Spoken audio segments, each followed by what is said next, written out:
So imagine you're standing in front of an audience, big or small. You just stood up, you haven't said anything yet. They're all staring at you. You've got their complete attention. They're waiting for you to say something important, something intelligent. Are you nervous?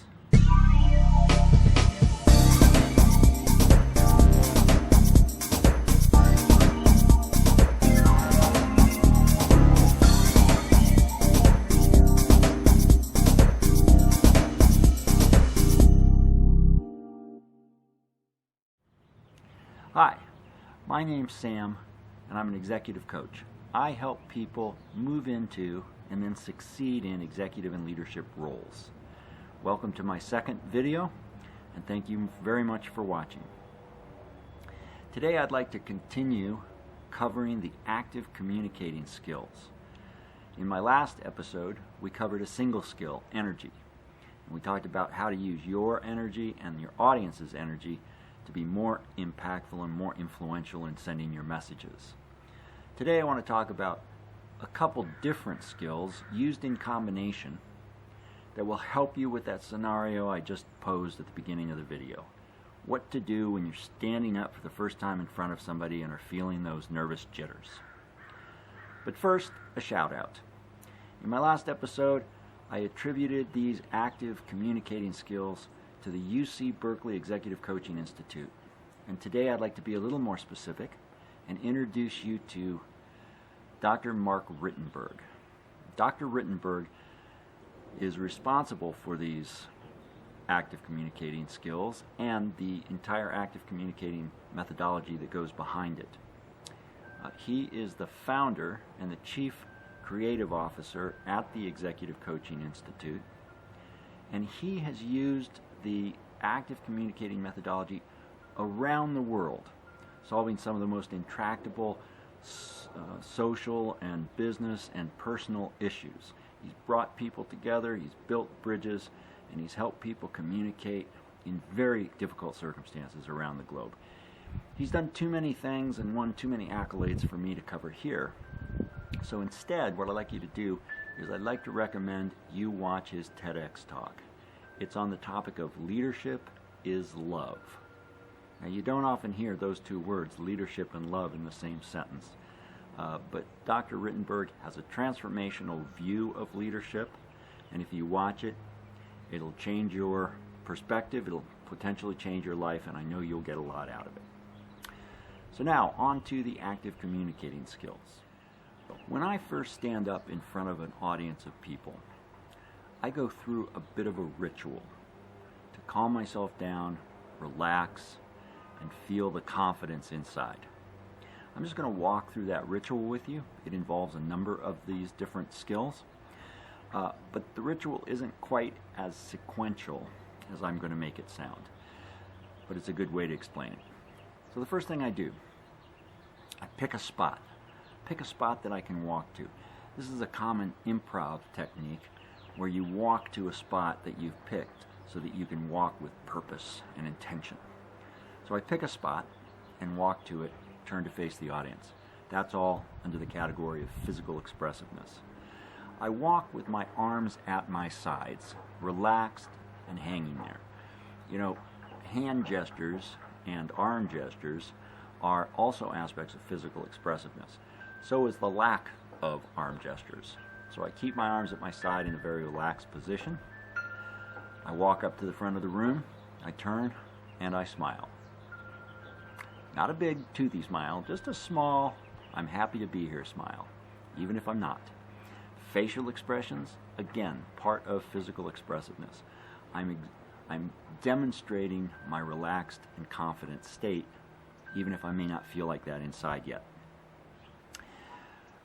Once I smile, I take a deep breath. I don't actually exhale that loud. I just take a deep breath, but I'm not afraid to show I'm taking a deep breath. A deep, calming breath is actually a sign of confidence. Rapid, shallow breathing, not so much. Take a deep breath, and that breath triggers me and reminds me to intentionally and purposefully relax. So now I'm standing in front of them, very relaxed, with a smile on my face, and I'm feeling inside, I'm feeling relaxed. This is when I start to make eye contact, scan the room, and make eye contact. This is helping to connect you with your audience right off the bat, making those critical first impressions. So I'm scanning the room, making eye contact, and the other thing I'm doing is I'm looking for what's going on in the audience in order to be aware. Awareness is an oft overlooked but critical component.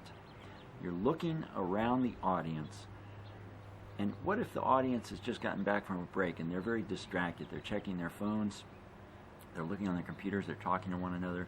Well, that dictates how you'll start your presentation. You may have to start it loud and abruptly and make yourself large so that you can pull their attention back to where it belongs, which is on you and your message. If they're relaxed and they're already focused on you, well, then you can start your presentation a little different, a little quieter. So, walk forward, pick a spot, turn, hands at your side, smile. Let them think you're happy to be there. Take a deep breath, relax, make eye contact, become aware of your surroundings. That's the ritual I go through. Now, why is it so effective for me? I'll tell you why. Initially, you're exhibiting outward physical characteristics of confidence. So that's what the audience is seeing. By going through this ritual, though, I actually relax inside and feel that confidence inside. You can fake the outside confidence for a while, but you can't fake what's inside. So once I've reached congruence between my thoughts and my feelings, between my actions and my internal confidence, then the audience really picks up on that. And the audience becomes confident. They become confident in me and confident in the message I'm about to send. They become confident in themselves. So this synergistic cycle of confidence builds in the room. And you can't help at that point to get off to a great start with your presentation, making your messaging so much more effective, so much more influential. And your ability to move that crowd of people toward what you want them to move towards and to feel how you want them to feel goes up exponentially. So that is my ritual. I would imagine that you have something that would work equally as well, probably not exactly what I do, but experiment with these different active communicating skills and put the combination together that helps you achieve your congruence and helps you achieve your most effective state. Well, that's all I've got for you today. Thank you again for watching. If you liked what you saw, please subscribe to my YouTube channel and get updates when I post a new video. But otherwise, I will look forward to seeing you next time. Thank you.